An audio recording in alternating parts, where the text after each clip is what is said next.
I guess the closest term for spiritual friendship in the Sanskrit literature is sadhu sangha. Sangha literally means a connection, and sadhu literally means perfect. So it's very interesting because linguistically you could look at this term in two ways. It could mean associating with a spiritually perfect person, but it could also mean two individuals perfectly coming together. And I think that's what spiritual friendship is.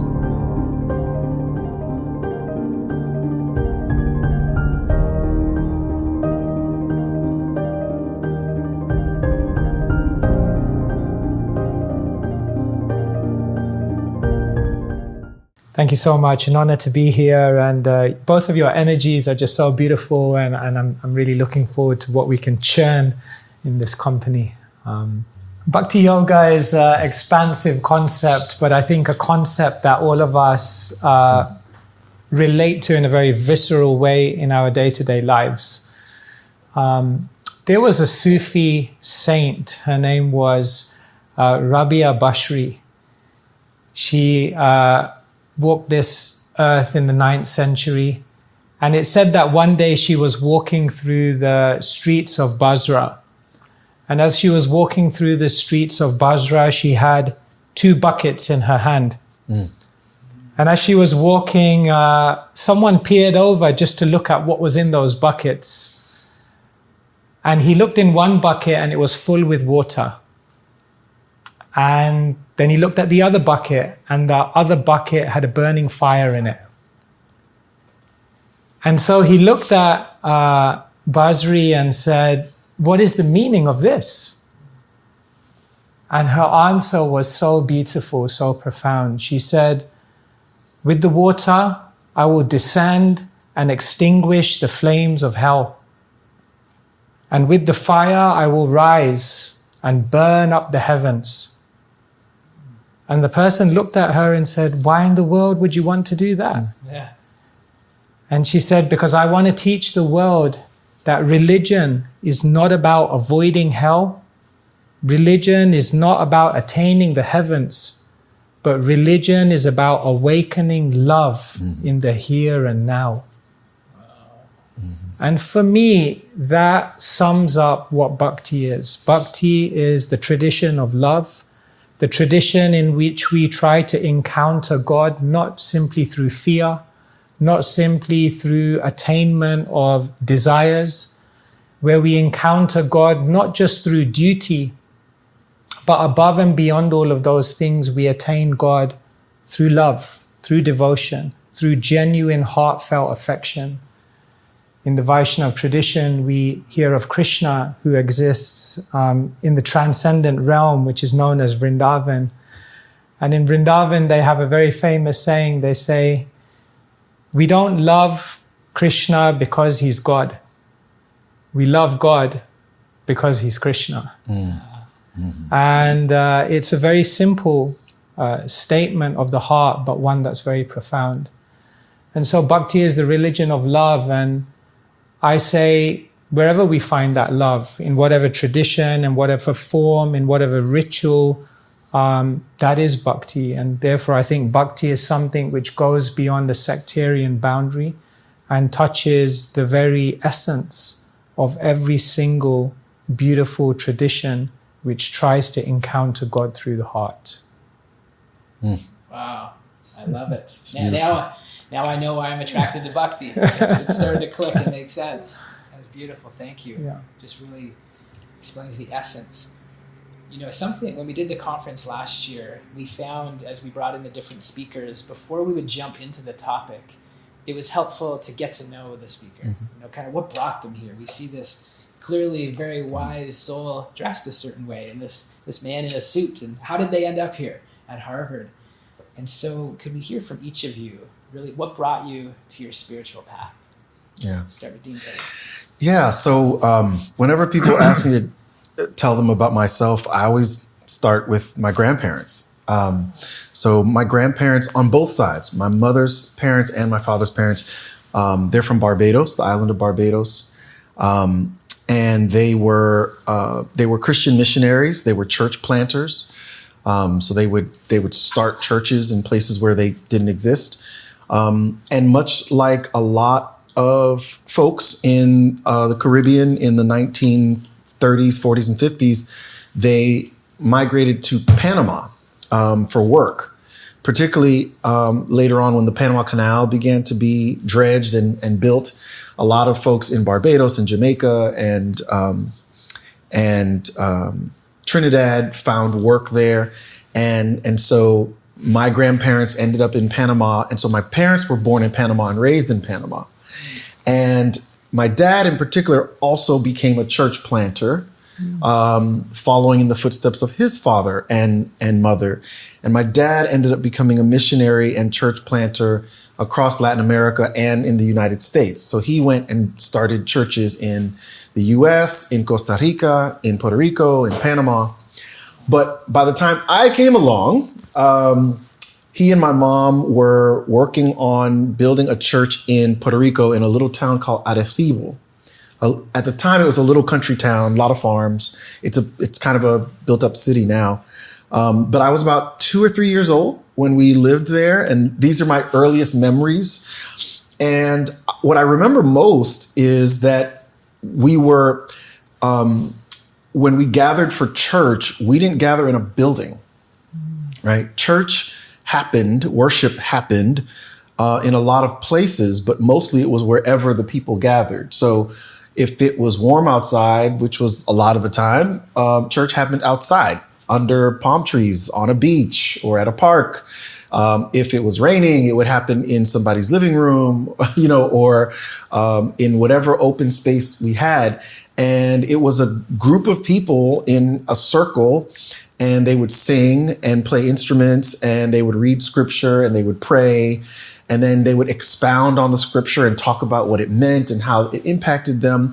And us kids, we would just be rolling around on the floor and crawling through people's legs and playing with our toys. And that was church to me.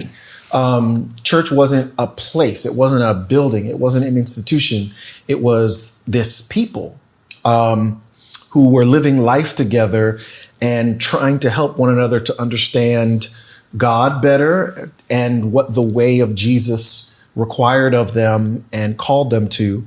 I remember that the first building that they built was not a church. They did build a building, but what they built was a community center called Casa de Misericordia, which in Spanish means House of Mercy. And this community center had, I was a kid, so this is the part I remember.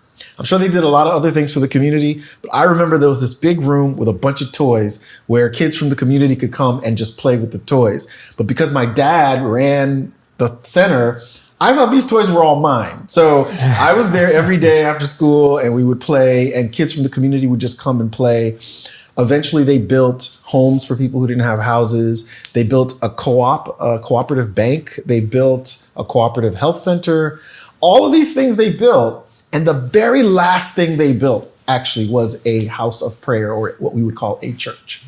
And so I eventually moved back to the mainland of the United States, and I did join a church that was a building and so on and so forth. And I serve those churches now. But to me, all throughout my life as a Christian and as a Christian minister, I think that early experience of church as a community, that kind of island, that island experience of church as a gathering of people under a palm tree, like that has stuck with me as what it means to be the community of God, or the community of Jesus that follows Jesus on our path toward God, is this group of people that lived for each other, lived with each other, raised their kids together, played together, sang together. And so church for me has always been the people gathered and living with one another, and not the sort of institution or the organization or the building or the denomination or the whatever that tends to be associated with American forms of Christianity. I love that. Yeah. That's beautiful. So fitting. Maharaj, when we hear this, anything arise in you, and please reflect and also share what brought you to this place. Well, growing up in the London suburbs, the palm trees of Barbados are speaking to me right now. They're really speaking to me.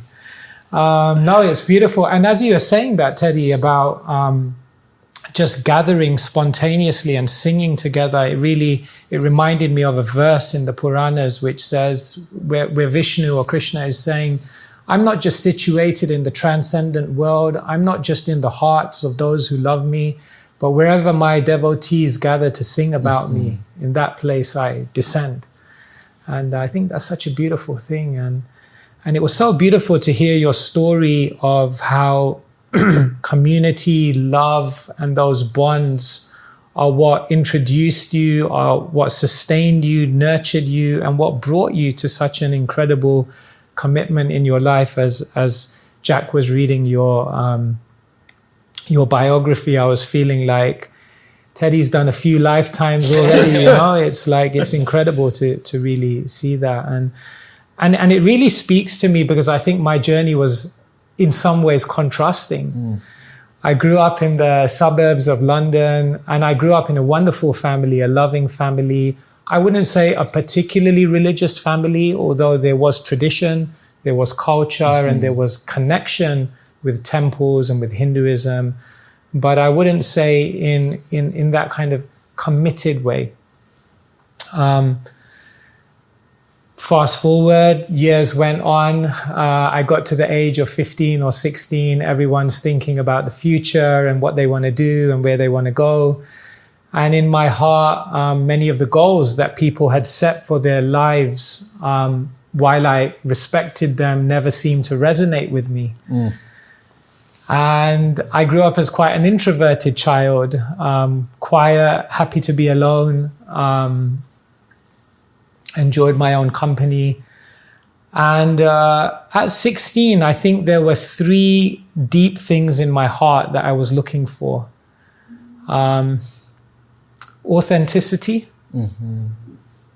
answers, and adventure. Nice. I wanted to find authenticity in the sense that I wanted to wake up in the morning and feel like I wasn't living a life which was based on somebody else's definition of success.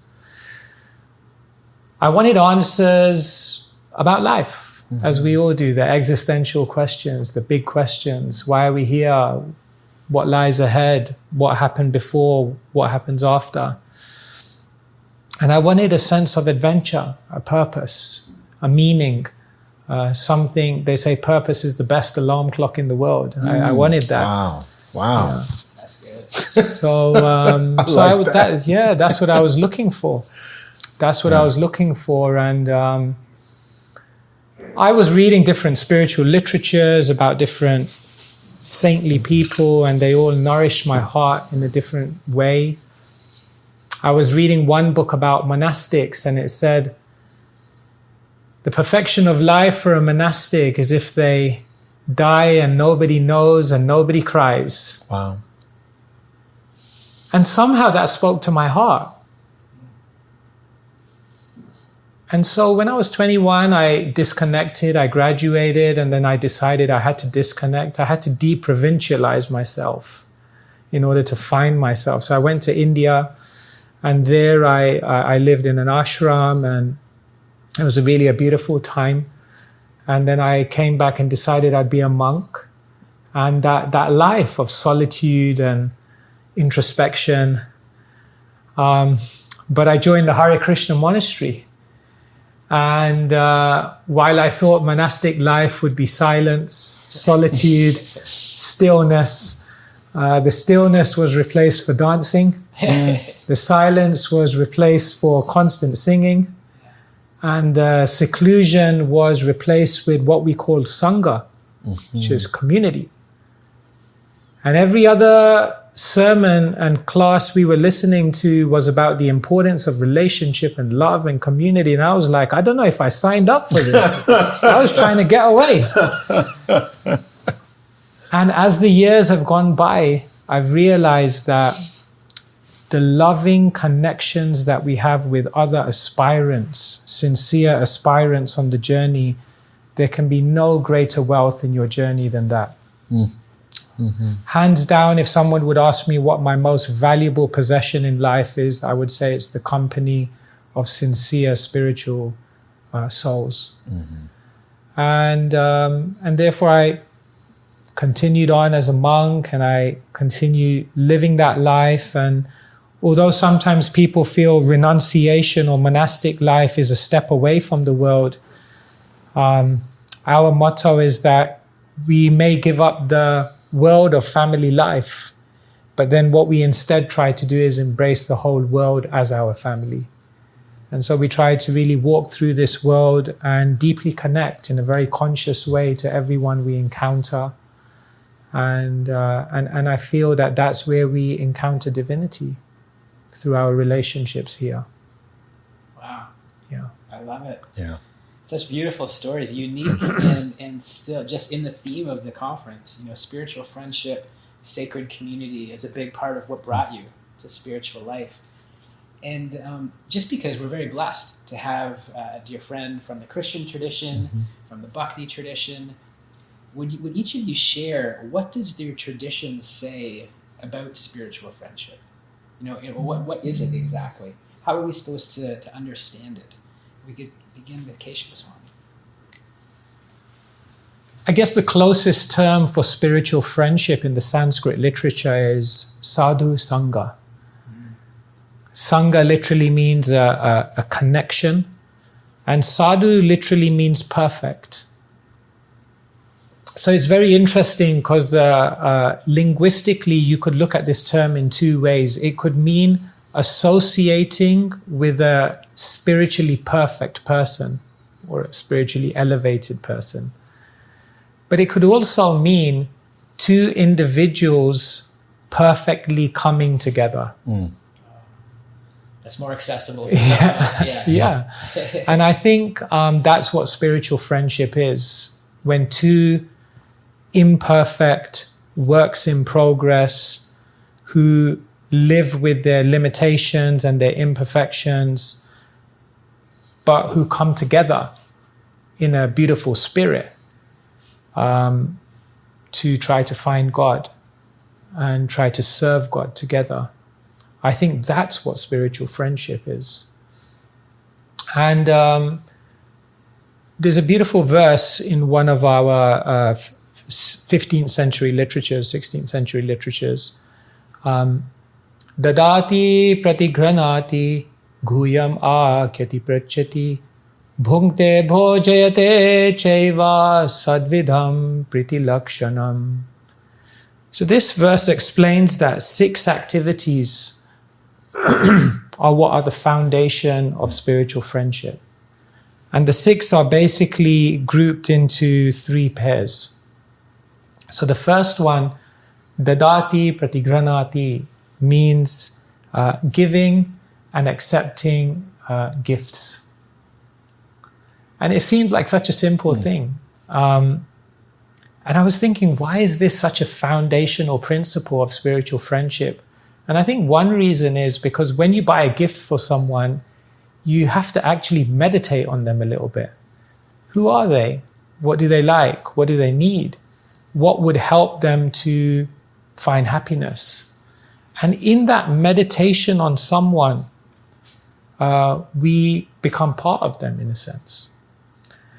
When you give a gift to someone and it touches their heart, it also awakens a sense of reciprocal desire to do something back. And this is how we get closer. So accepting and receiving gifts. The second one, guyam akyati prachati, means revealing one's mind in confidence and hearing someone else reveal their mind to you. And that's such a beautiful thing, because for me, what that represents is vulnerability. And there's no friendship without vulnerability. And the third one I think we'll all like, bhungte bhojayate chaiva, basically serving food and receiving food. And, you know, we talk about breaking bread together. And it's just the most basic human activity that when we do it together, we realize we exist together. We eat off the same table, we eat the same food. It's almost like we're eating in the same rhythm. It just brings a closeness. And so these are some of the things that we do to build these spiritual bonds. But yes, two people perfectly coming together, overcoming their imperfections and finding the supremely perfect divinity. Wow, I love that. The way that's explained, it really makes it accessible. You know, we get to, with our friends here in Zoom, we connect every Sunday for satsang. And this is it. I mean, it's just coming together, revealing our hearts, being real. You know, we're not perfect, but this idea of perfectly coming together, sincerely seeking. I love that. Thank you, Maharaj. Thank you. And Dean Teddy, from anything that comes up from that response and from your tradition. Yes, so much synergy actually. As I'm listening to you, I'm just smiling, and because I feel like I'm just going to be repeating what you just said. But as I mentioned before, Christianity emerged as really as a particular sect within first century Palestinian Judaism.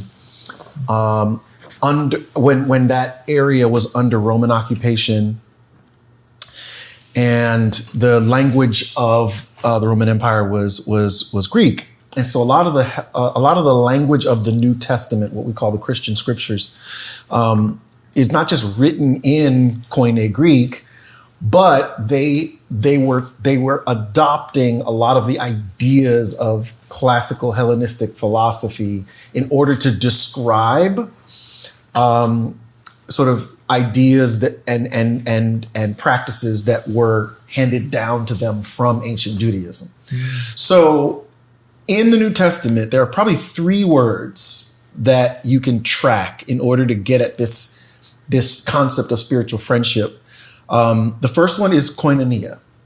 Koinonia in Greek means, it's translated in English as fellowship, but that doesn't quite get you there. It actually means communion, to have in common. Like when you talk about the sharing, it literally means the people with whom you have things in common.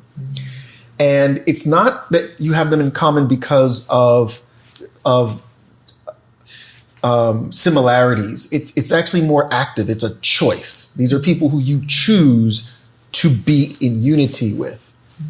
And in the book of Acts, which is tells the story of the birth of the Christian church, in Acts chapter 2, it tells the story of this first moment when the church came together.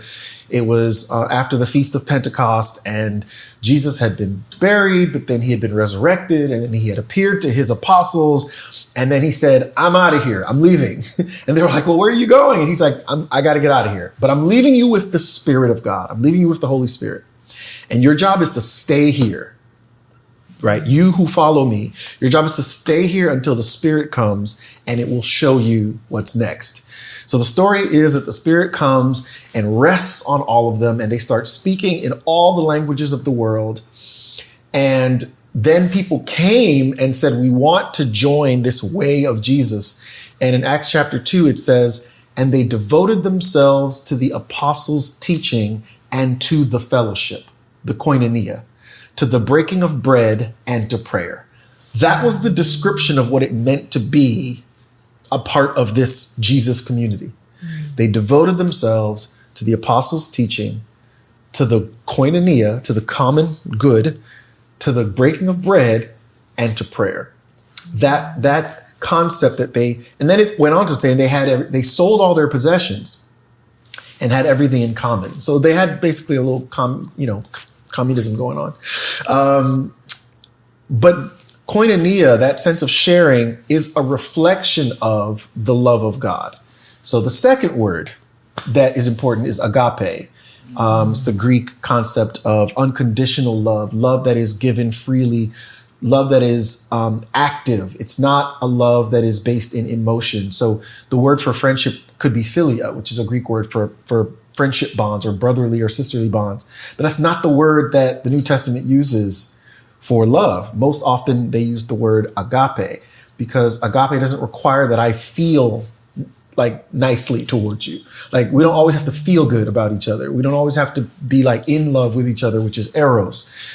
Agape is a decision. It's a choice. It's a commitment. It's a covenant. It's like, I'm bonded to you because that is what is required of me by God's love. Because God loves me, I must love you as a consequence of it. And the best verse for me that describes that is in the book of John, 1 John chapter 4. This is my favorite Bible verse of all time. And actually, I'm going to sing it to you. Please. This was a song I learned when I was a little kid. This is the song tells the words of the Bible verse. And the song says, "Beloved, let us love one another. For love is of God, and everyone that loves is born of God and knows God. They that love not know not God, for God is love. Beloved, let us love one another." So that's actually the words of the scripture that says, if you love, then you know God. And if you don't love, then you don't know God, because God is love. And so koinonia is the description of what happens when you live out of that love. You have this kinship with other people. And then what does that kinship look like? That leads to the third word in the Greek New Testament. It's called allelon, and it is translated as one another. And so if you read through the Greek New Testament, you read through the Christian scriptures, over 100 times you'll see commands about what the koinonia, what the fellowship is to do for one another. And there are too many of them. I don't have them all memorized. I should, if I was a really good, Christian minister, I know them all, but I don't. There are over 100. And it's things like the koinonia, the fellowship. You love one another. You encourage one another. You forgive one another. You bear with one another's burdens. You lift up one another. And so there's all these one another's, right? These commands. And they're just descriptions of what that kind of mutual, decision-oriented, action-reflected, committed sharing of life together, what that looks like. And that's the Christian concept of spiritual friendship, is a koinonia, a community that loves one another and does these things for one another out of and as a reflection of the love that is God. And that if you don't do that, then you don't get to say you know God. You just don't get to say it. And there's actually another verse that says, if you say you love God, but you do not love your brother whom you can see, then you are a liar.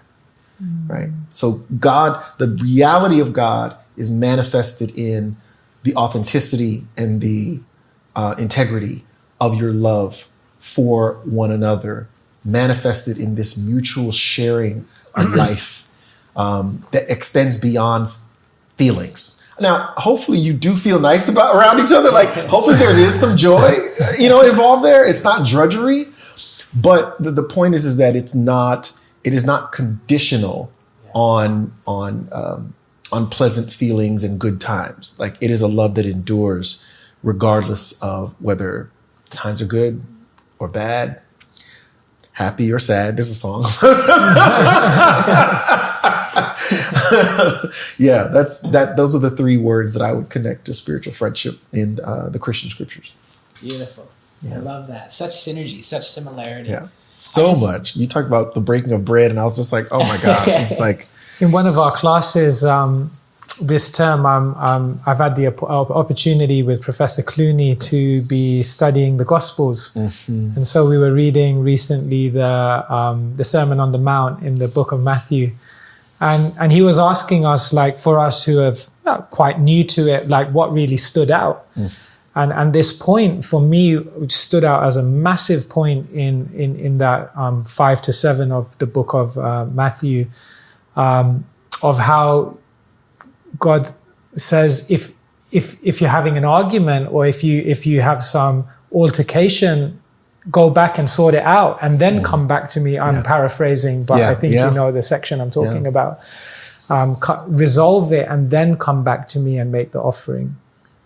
And I thought that's such a wow, that. And what really also stood out, Teddy, is just your profound point that love is active, love is service. And that really speaks to the Bhakti tradition, because our teacher, Bhaktivedanta Swami, whenever he would translate Bhakti, which strictly you would translate it as devotion, he never did strictly translate it like that. He always translated it devotional service. Ah, wow. Yeah. To stress that point that love is a verb, it's an action, it's a decision, as you said, and so beautiful to hear these layers of how it's so intricately explained. Profound. Thank you for sharing. Thank you. Yeah, I love it. I love this moment. I mean, a monk from the Bhakti tradition, a Harvard Divinity School dean, reflecting on spiritual friendship. Yeah. It's really special. And for our community who knows me, I'm the optimist. I find the good in everything, find commonality, similarity, but seeking harmony. And the reality is, in life there are also challenges. Yeah. And they can arise. And so we'd love to hear from you. Is there anything, what tends to challenge or strain spiritual friendship? And how might we navigate that with grace? Yeah. Well, picking up from our last thread of conversation, the Vedic teachings explain that the cosmos goes through cycles. So just like in a year we have winter, then spring, then summer, then autumn, and then it kind of, comes back. In London, there's only one season, rain. But those seasons are there, and the Vedic scriptures explain that the cosmos also goes through its cosmic seasons. Of course, in the Eastern traditions, they have a concept of time as cyclical. And so the current epoch or the current cosmic age that we're living in is known as Kali Yuga. And that broadly defines as the dark age. But it's interesting, when the commentators describe this age, they always mention two things about this age. And if we're talking about the dark age of this world, we could use many identifiers. We could talk about greed, we could talk about lust, we could talk about violence, harshness, so many things. But the two words that they use is they say this is the age of quarrel and hypocrisy. And it's very, very interesting that these two qualities should really become so prominent in the time that we're living in. And I think that where humans come together, where imperfect humans come together, even in spiritual communities, there is this great opportunity for disagreement, for difference, for disunity, for distance, to disconnection to come through quarrel and disagreement. And in this age, for people to really live together, Woody Allen has he says, me and my wife, we drive in different cars, we live in different houses, we take breakfast at different times, we're doing everything we can to keep our relationship together. And it's almost like that as people come together in whatever forum it may be, and even in spiritual forums, the opportunity for disagreement is so great. And I feel within our own movements, within our own communities, perhaps even within our own families, we experience this so deeply. And what has really been a focus for me is learning how to disagree well. I don't think we need to try to remove disagreement, and neither I think we'll ever be able to.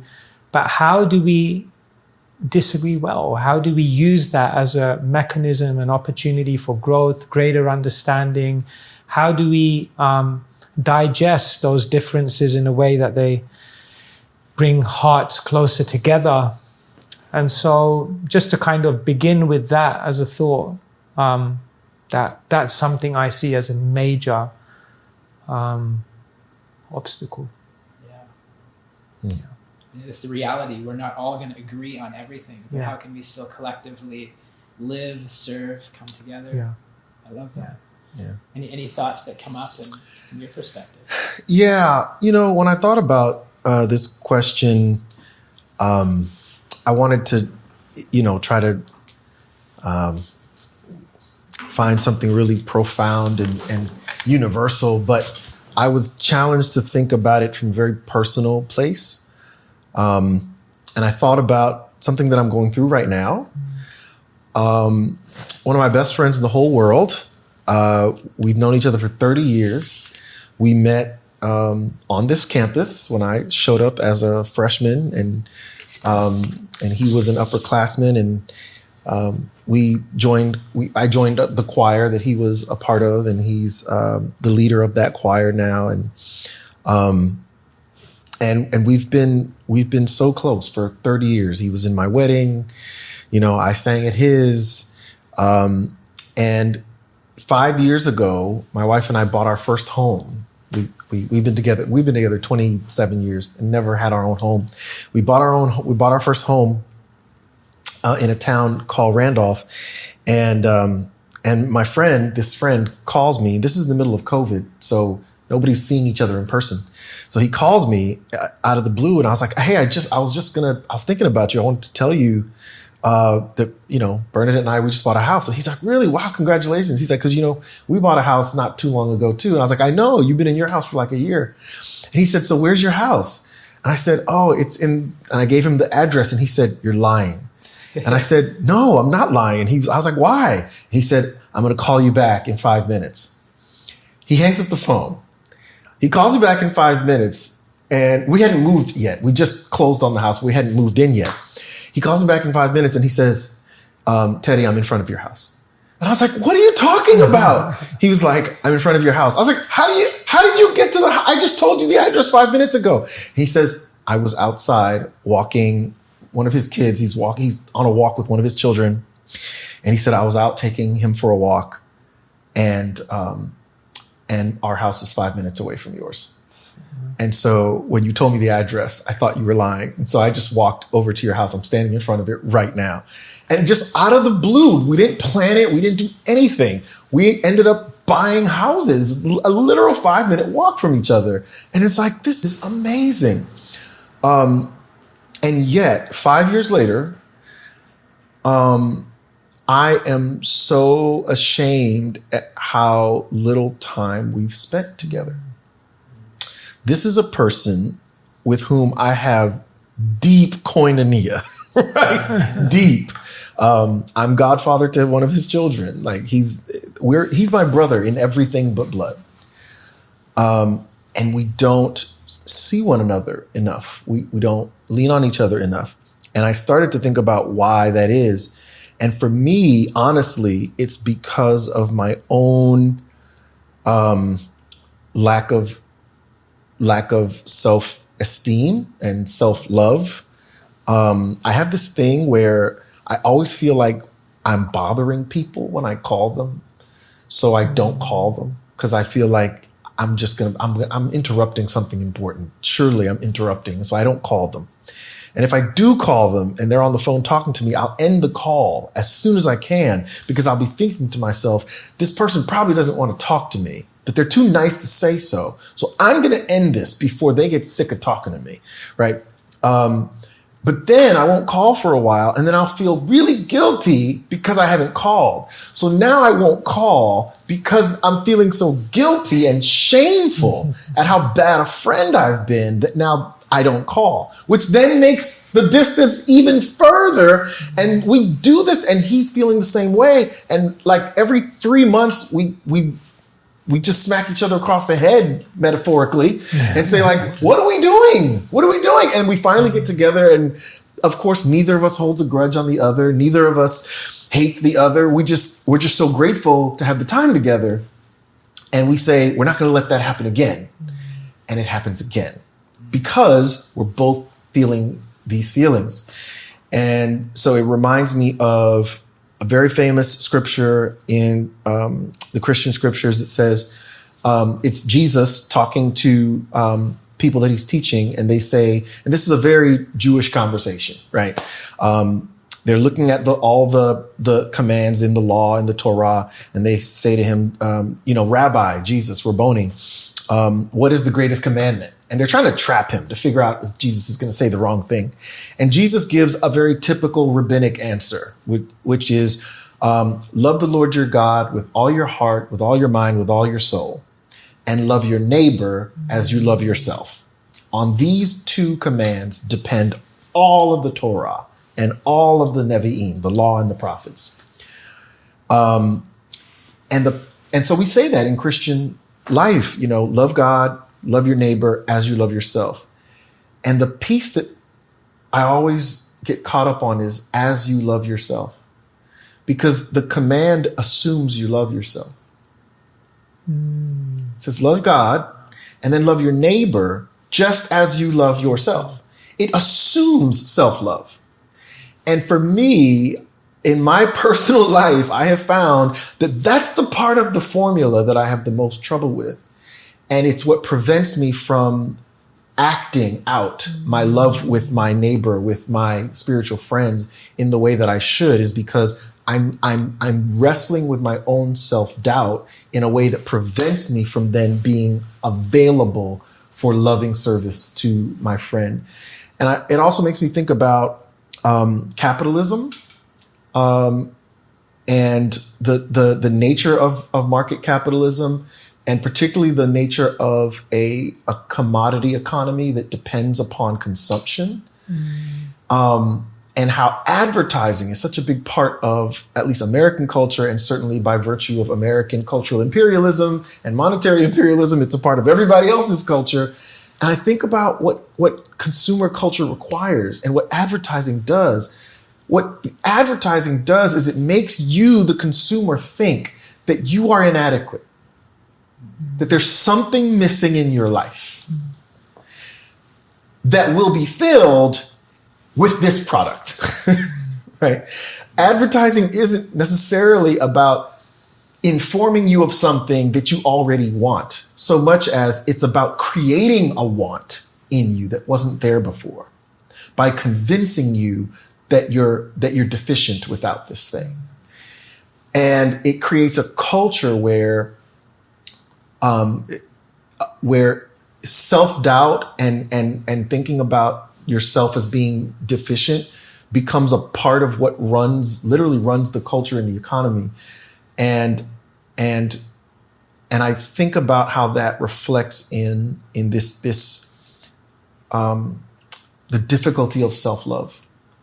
And for some people, I know for me, maybe not for everybody, but for me and for maybe somebody else out there, that's the part of the equation we struggle the most with. And it manifests itself in our inability to show up for others.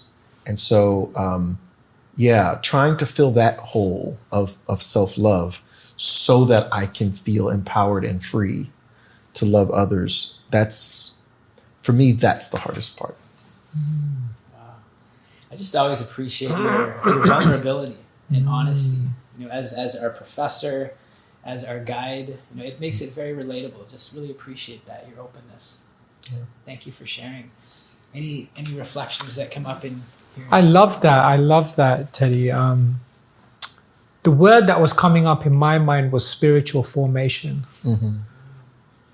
In the Vedic life cycle, the first 20, 25 years are taken, they're literally known as brahmacharya. Achar means activity and Brahman means the spirit. And what it really literally means is it's the time of your life when you absorb all of your activity in the spirit. It's a time of spiritual formation.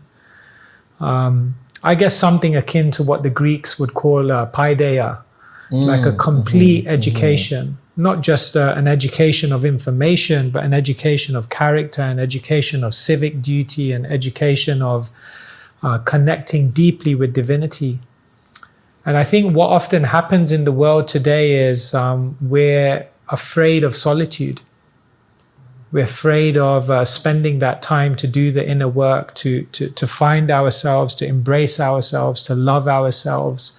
And when we emerge in the world as self-loving, self-complete, fully formed spiritual souls, our ability to connect deeply with others is profoundly increased.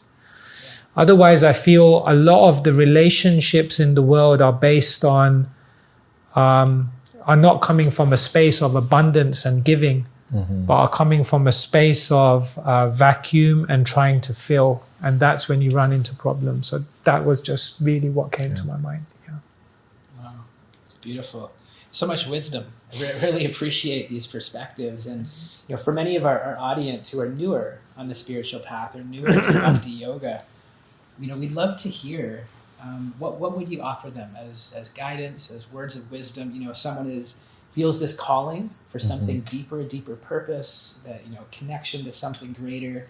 Maybe they don't have words for it. They don't know where to start.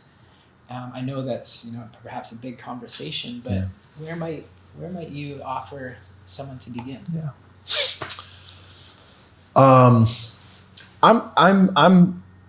I'm thoroughly convinced that human existence is a team sport by nature. I think that relationship and connection is constitutive of humanity, that we don't exist without others. Even I think about Henry David Thoreau, one of the great transcendentalists in American literature, and he writes this book called Walden, where it's about him going out to Walden Pond in New England and living on his own and rugged individualism and nobody else. Reading the Bhagavad Gita. But me and myself, I remember there was a teacher who asked, who we were reading Walden. My English teacher said, "What's the most important word in the book?" And we were all looking at it like, self-reliance and this, that, and the other. And finally the teacher said, "No, there's a word in the book." It's like, and he's right here when he was building something and he needed a tool. And Henry David Thoreau writes, "And so I walked across the way and I borrowed a such and such in order to come back and finish my building." He doesn't say who he borrowed it from. He doesn't use a name. He doesn't name any other person. So he's still talking about what he did. But our teacher said, borrow. How do you borrow if you're alone? Yeah. He was not alone. This whole philosophy of I survive on my own. And he couldn't even write the book without admitting, even tangentially, that actually this was not possible without a community. And so even if it was one person that he could go and borrow a tool from, he had somebody.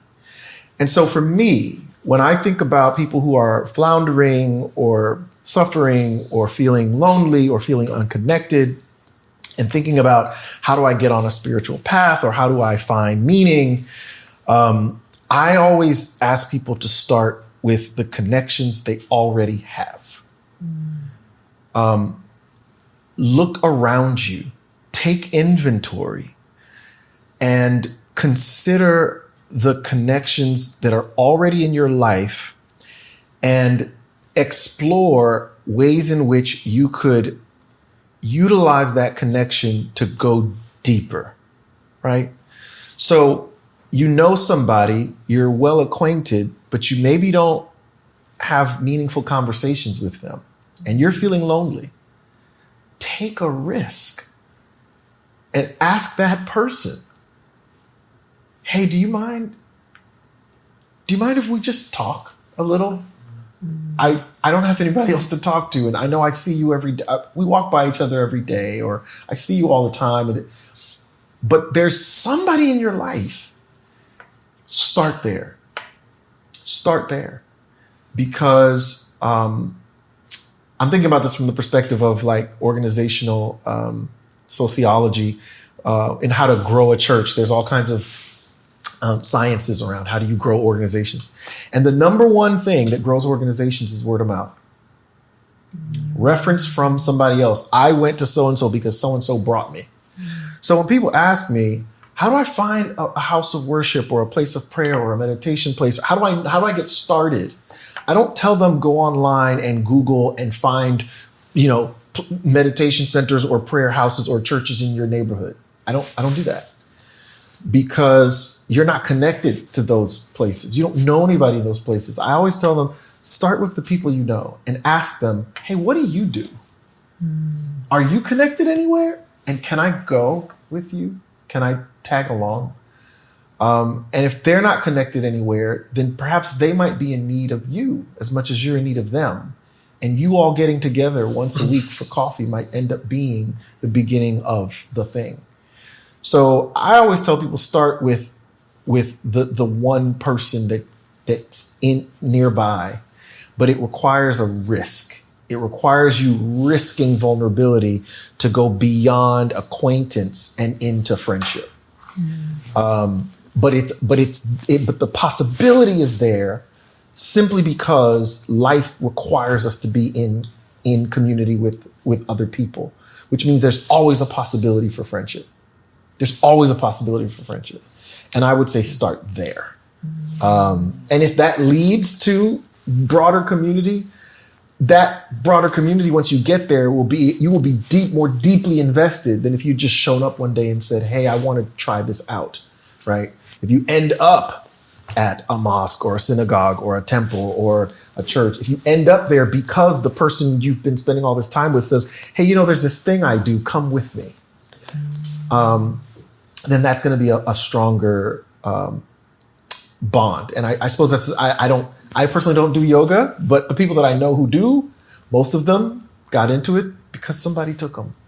And I suspect that that's probably true for a lot of other things. But I would say start looking around you and ask yourself, is there someone I'm in relationship with right now where if I took the risk, I might be able to discover friendship? Wow. Yeah. Beautiful. Powerful. Thank you, Dean Teddy. Maharaj, what do you think? No, I love that. I love that. And again, as Teddy was speaking, a Bengali verse came to my mind. Krishna Bhakti Janma Mula Hoya Sadhu Sang Krishna Prema Janma Teho Punamokya Ang. This is very simple, beautiful Bengali. It says, the awakening, the root cause of the awakening of love, Hoya Sadhu Sang, is the association of spiritually minded people. That is the root cause of the awakening of divine love. But the next line is even more interesting, because what it says is, and even when divine love has awakened, association with spiritually minded people remains the most important practice in one's life. I think also sometimes we can get into the idea that, okay, I'll be with this community until I get there, and then once I get there, then... But no, this is the beginning, the middle, and it's the perfection. We live for community, we live for relationships, we experience in Sanskrit what we call rasa, or taste, or mellow, or the real juice of life in the company of the divine, in the company of the saints, the saintly people.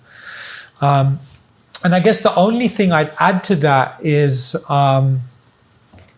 perhaps when in the company of the saintly, the spiritual, to be passionately curious.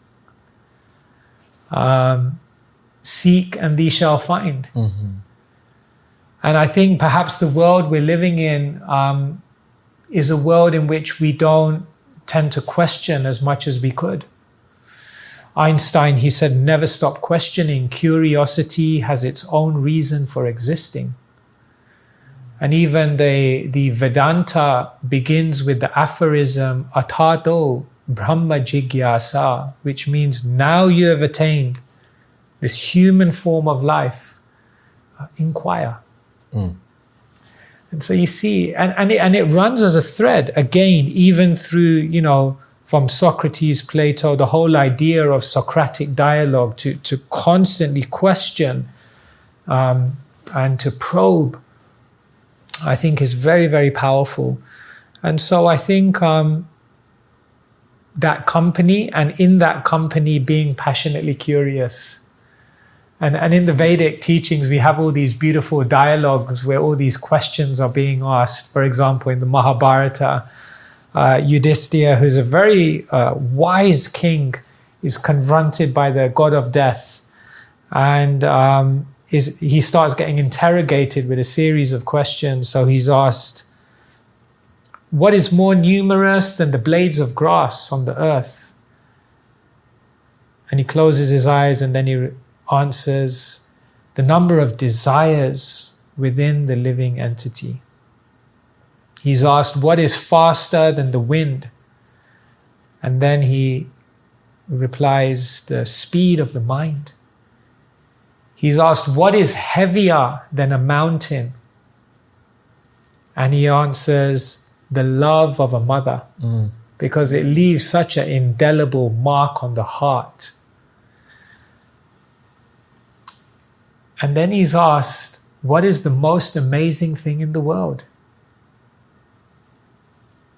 And he replies, ahani ahani bhutani gachanti hayamalayam sheshastavaramechanti kimascharyam ataparam. What is the most amazing thing in the world? Every single day, living beings are leaving this world. But I think I will remain here forever. What can be more amazing than this? There's something so powerful in confronting our own mortality and living with that kind of awareness. So I think asking these questions in the company of the sincere, and the last thing I'd say is, I think that last word, sincere, perhaps Dean Teddy knows better than me, or maybe you. As I understand, it comes from an Italian, a Latin term for marble. Are you? No. Okay, as I It's been remember, a long time since I took Latin. As I remember, there's marble, and marble has these cracks in it. So what they used to do is they used to fill the cracks. But the sincere marble, or I don't know the exact root, was the marble which didn't have that fill-in for the cracks, so you could see the cracks. Wow. So sincere means to appear as you are, to not try to put up a facade, and to appear with that genuineness and that vulnerability. And when we're around such simple-minded, genuine souls, then together we progress. Yeah. Love it. Amazing. And in the essence, you talked the importance of asking questions. Yes. And our audience has sent in questions. So I've been receiving messages here from the team, and they would love to hear some thoughts. We got many that came in, but I'll read the first one from Sambodhi Bhattacharya. Asks, how can we control feelings of envy and animosity towards other members of a community that we belong to?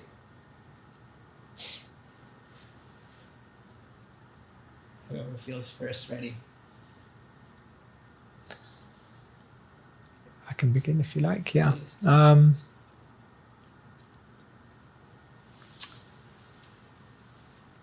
In the world we're living in today, I feel like we're socialized into an atmosphere of competition.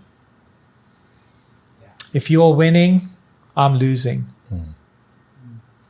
And if I'm losing, that means you're winning. Our teacher in the monastery, he always used to tell us this funny story of two men who are on a boat in a river. So they're on a boat, and they're kind of like having an argument, so they decide to sit on opposite sides of the boat. So they're rowing along, not speaking to each other, and then one of them shouts across, he says, "There's a hole in the boat, there's a hole in the boat." And the person on the other side says, "I don't care, it's on your side." And we're connected. We're connected in our failures. We're connected in our success. An African proverb says, if you want to walk fast, walk alone. But if you want to walk far, walk with many. And so I think when we begin to realize that we are not disconnected, we're not pitched against each other, someone else's victory is mine. Someone else's, it's said in Vedic teachings that when someone has good qualities and in your heart you meditate on those qualities and appreciate them, you absorb some of that. And so I feel like we have to realize that we are really a team. It's a team sport, as Teddy told us.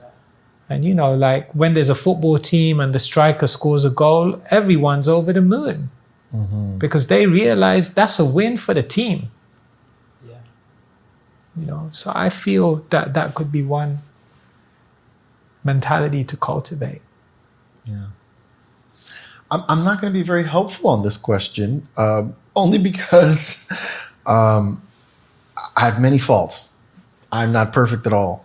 But I'm grateful that jealousy and envy is just, it's not something that I've ever really wrestled with. It's just not the way I was raised. We were raised to celebrate stuff that happened to people in our, you know, like we literally would have what we call testimony service or praise service, where we would get together and the whole purpose of the gathering was for people to say what good thing God has done for them, and everybody would shout and clap and dance, and then we would sing a song, and then someone else would say something else that happened that was good to them. So I think I'm grateful that I was raised in a way where I don't wrestle with envy or jealousy. I certainly admire people.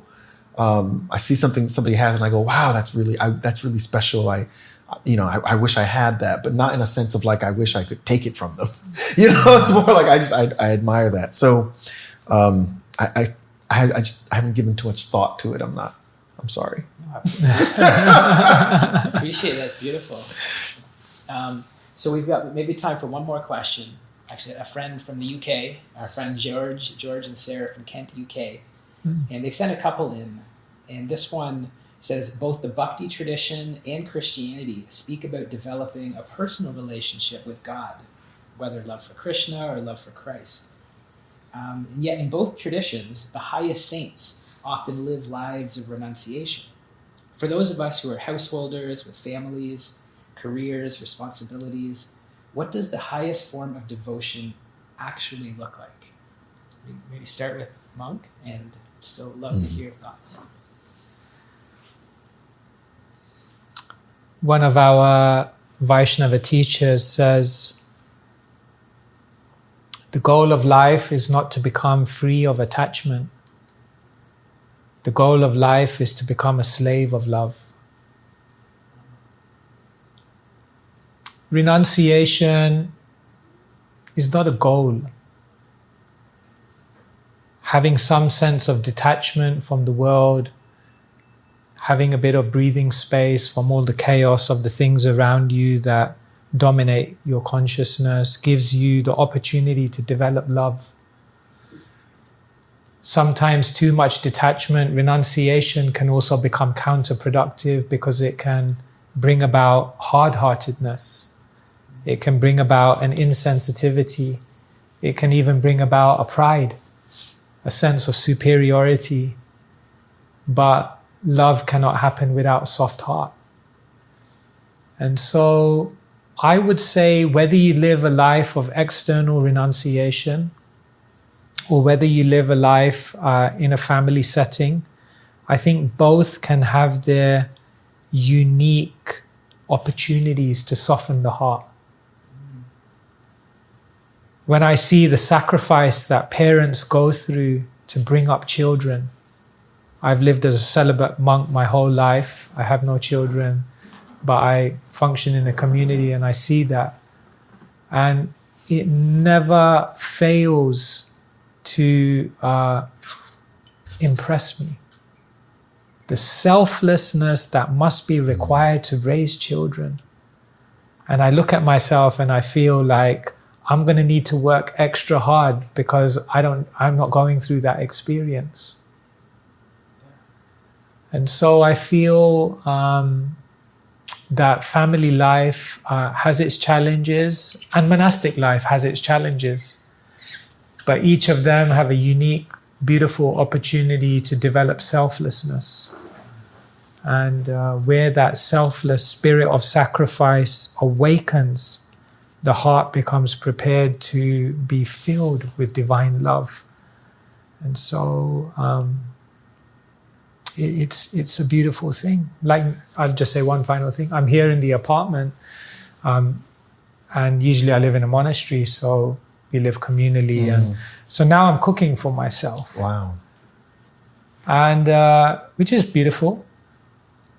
But one evening I was cooking and it dawned on me, my mother did this every single day for 50 years. And I realized that's love. And so don't underestimate what you do for your children, what you do for your family, what you do. That is not in any way taking away from your spirituality. It is the very foundation. That's what I would say. I love that. I have to be honest. That question triggered me a little bit because of the notion of a personal relationship with God. I think that American individualistic Christianity has taken that concept and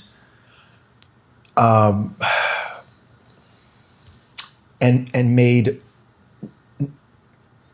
a real mess of things with it. I'm sorry. I don't know how else to say it, but American Christianity, particularly, there's this concept that you hear about, that you need to have a personal relationship with, that you need to accept Jesus as your personal Lord and Savior. And nowhere in Scripture is that found. When you look at Jesus's ministry, when you look at how his followers interpreted his ministry, Jesus did not come to make possible the rectification of individuals' relationship with God for their own personal salvation. It's not there. The love that Jesus came to embody and the life of love to which Jesus called people to was thoroughly communal and relational. And so a part of me gets triggered when I hear that term, personal relationship with God, not because there's anything wrong with saying, hey, as an individual, I have access to this communion with the divine and so on and so forth. Yes, as an individual, you have access to that communion with the divine.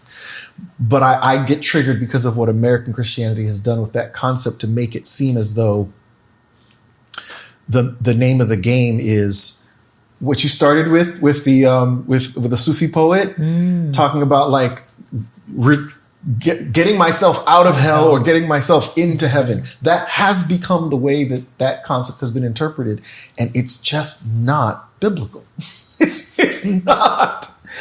And so I fundamentally believe that a big part of what needs to happen, at least in American Christian spirituality, is the recovery of the fundamentally relational nature of God's love.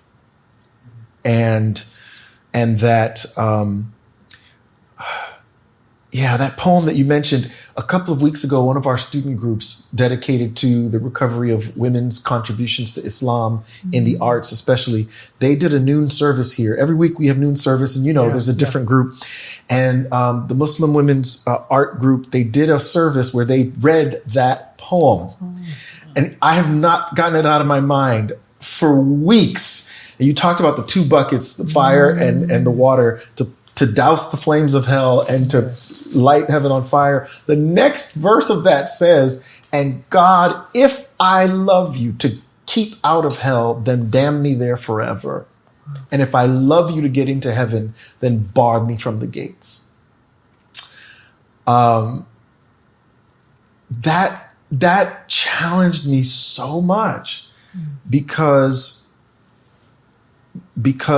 to be a Christian in America is to constantly have to resist this impulse towards individualism and seeing my relationship with God as this personal commodity, as opposed to a calling, as opposed to a responsibility to a kind of other-centered love. And so for me, that's where my mind went when I heard that question. It was, for me, it is about recognizing that if there's something personal about Christian spirituality, what's personal about it is the call to individual accountability, that each person is accountable to that call of relational love. And if that's what you mean by personal, then yes, I'm all for it. That I am personally responsible to contribute towards this communal project called A World at Love in Peace. That's what's personal about it, but not personal in the sense of what I get from it. I don't know if that answered the question or not. I literally couldn't move past personal relationship. I couldn't do it. It just, my brain short circuited when I heard that, but that's the best that I've got. Perfect. We want you to share what's on your heart. And we appreciate that. And just as we're wrapping up, if you were to each share, in a minute or less, we've been in this dialogue. Mm-hmm. We're hopefully creating this spiritual friendship, connecting these beautiful souls together. Yeah. What is on your heart as you sit here in this moment, at this stage of your career, at this stage of your studies, Mm-hmm. and you kind of look forward and you think of the beautiful souls out there who are also on their path of love, walking this path of love. What would you leave us with? Yeah. What is on your heart? For me, what's on my heart most right now is just this sense of the bigness of God, the uncontainable nature of God. I find that the more I learn from others, the more I realize how much there is to know about God. And the more convinced I am that my tradition, while a gift to me, does not circumscribe the activity and the wisdom and the love of God. And so sitting here and listening to Swami and having my heart stirred and my mind challenged and my soul just really drawn in, reminds me that God is just so much bigger. It's just so much bigger, and it's a humbling reality, but it also calls me to continue these relationships with people who see the divine and encounter the divine through eyes and through experiences that are very different than mine. And it's really beautiful. It is a beautiful thing to experience, that I literally feel like I'm hearing the voice of God coming to me through you. And that's not a way of thinking about God that I grew up with. I grew up with a more exclusivist understanding of God, where it's like, we have the truth. And the more I've walked with God, the more I've rejected that notion, and the more open I've become to allowing God to use whoever, wherever, to get my attention. And this has been a really rewarding conversation for me, and an affirmation, certainly, of a lot of things I already believe, but also a challenge for me to live even more deeply into that call to self-sacrificial and mutually supportive love as the bedrock of what it means to be a spiritual being. Yeah. Beautiful. Yeah. Thank you. Maharaj. It's just to echo Dean Teddy, it's been a beautiful experience, and what can I say? The only problem is I feel like he extracts my thoughts and says them way better than I could. That's because they're originally in his heart, I guess. No, thank you so much.